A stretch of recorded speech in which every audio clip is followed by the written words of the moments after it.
I'm Zoe Delahunty-Light and I've played a lot of Diablo 4. I got hands-on with the game in a closed playtest and got to hear from the team about what exactly they have planned for Diablo 4's endgame. There's nightmare dungeons, Helltide, Whispers of the Dead, Fields of Hatred, and more to keep you entertained once you beat the story campaign, because God knows the most hardcore players need a variety of content to dive into, and I know that because I'm one of those players. When the story campaign ends, the game is only just beginning, so here's 5 things you need to know about Diablo 4's endgame. Even before you start to finish the campaign, you'll start to see some of the endgame activities available in Diablo 4. Roughly, they'll start popping up around level 45. As you're getting near the end of the campaign and complete campaign areas, those same places in Sanctuary become public spaces, and you'll start to see events and various other things I'm going to explain in this very video in your journey. But the big stuff starts to happen when you reach level 50, because level 50 is when Paragon unlocks. Paragon provides deep systems for players to progress through once they've reached level 50, so you can challenge yourself with some deeper gameplay. It's important to point out that Diablo 4 does have finite power growth. The developers told me that they wanted there to be finite stop points, so players are encouraged to try custom difficulty challenges, and they've put the corresponding amount of very hard work into Diablo 4's Paragon board. Moving up through these Paragon boards allows you to level up and choose which direction, or multiple directions, you want to go in. Given to you are both passive stat procs with active stats and powers, and even some legendary power level procs, as well as other various things you can use to further customize your character. Now, I don't actually know any of the details of what the Paragon board includes, so you'll have to use your imagination for that. But basically, the Paragon system is a whole other minigame in Diablo 4, which opens up near the end of the campaign to give you a lot more flexibility and ways to customize your character build. And by the way, if you don't know what procs are, they're programmed random occurrences, and it's a term used to describe how likely effects from spells and buffs and such can occur. So basically, whether they have a 100% chance of occurring or a 10% chance. Numbers vary all throughout that range though, obviously.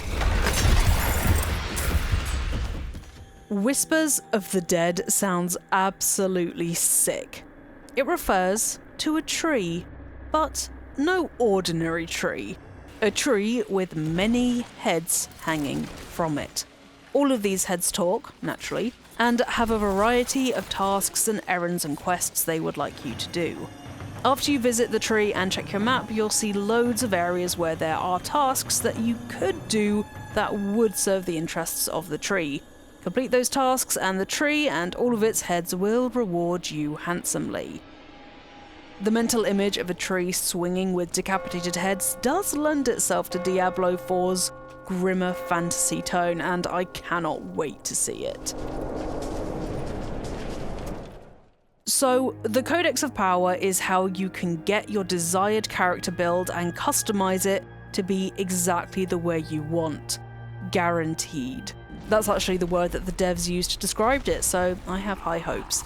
The Codex of Power is a collection of aspects of power. The idea of this is that when you go to dungeons in the open world, an aspect of power will lie within. You go in, get that aspect, and you can then keep it forever. From then on, it's part of your character build and you can use it however you want. You can imprint that aspect to turn any yellow rare item into a legendary item with that specific ability that the aspect contains. Aspects can be used over and over again so they don't run out or anything, with there being over roughly 100 different legendary powers attached to the Codex. But when you imprint, you do get the worst version of that chosen aspect. Essentially, it will give you the lowest power version of whatever kind of power it bestows. So aspects are not the be-all and end-all. The Codex is a mechanic that enables your legendary build fantasies to come alive, but you'll still want to get the better versions of specific items, which drop naturally from killing enemies, clearing dungeons, and everything else. And then there's still another large subset of legendary powers that aren't in the Codex, that you do have to do specific game activities to obtain. And then you'll still need to farm and, do everything else, like the ordinary Diablo cycle of kill, loot, repeat to get the ideal version of your build. Fields of Hatred are Diablo 4's PvP area. Don't worry, if PvP isn't your thing, it's completely up to you whether you enter the Fields of Hatred or not. Shards of Hatred are what you're fighting for in these catastrophic areas, which you get by killing enemy players and monsters in the Fields of Hatred.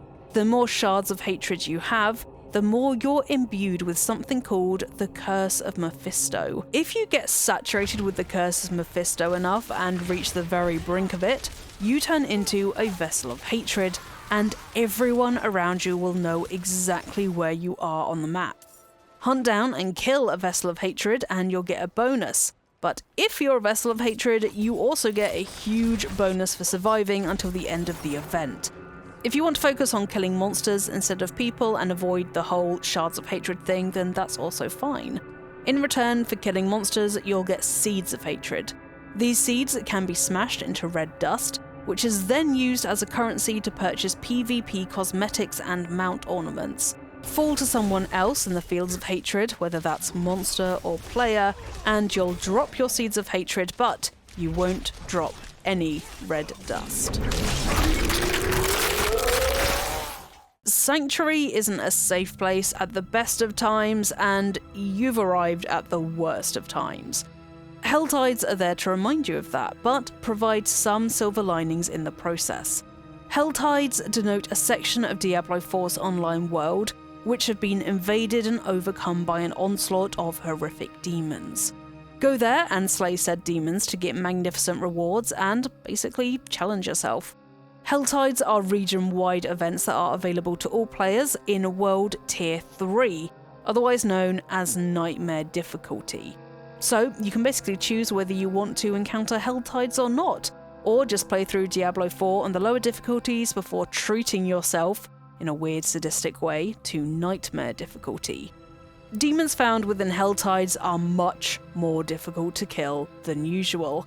However, as you'd expect, their loot drops correspond to that surge in difficulty and you have a higher chance to get better gear. Along with the usual loot dropped, weapons and armor and resources and whatnot, demons killed in Helltide have the potential to drop cinders, which in turn can be spent to open Helltide chests. There's a lot of different currencies in Diablo 4 and just bear with me as you try to keep track of them all.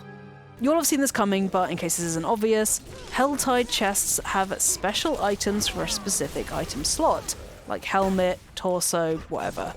However, if you perish in the attempt to unlock a Helltide chest, all the cinders you're carrying are dropped and have to be reclaimed. Kind of like souls in Dark Souls. And then finally, there are Nightmare dungeons, which are pretty self-explanatory. They're real hard. Diablo 4's endgame is mighty deep, and there seems to be a decent amount of things to do after you finish the story campaign, as well as ways to customize your character before you hit the credits. So what are your thoughts on Diablo 4 so far, judging by what you've seen and heard and read? Let me know in the comments below. I'm excited to take a look at the Whispers of the Dead. I just hope the tasks the heads give you a link to some kind of story, or it's just going to be like Skyrim's Radiant quests all over again, whose randomly generated quality made them boring after a while as they just had no narrative weight. Anyway, if you enjoyed the video, thanks very much, and don't forget to like and subscribe to Eurogamer as we have a new video out almost every single day. Now, I'm going to go and start sketching out ideas of what I think Whispers of the Dead will look like, because the possibilities are enticing, so I'll see you next time.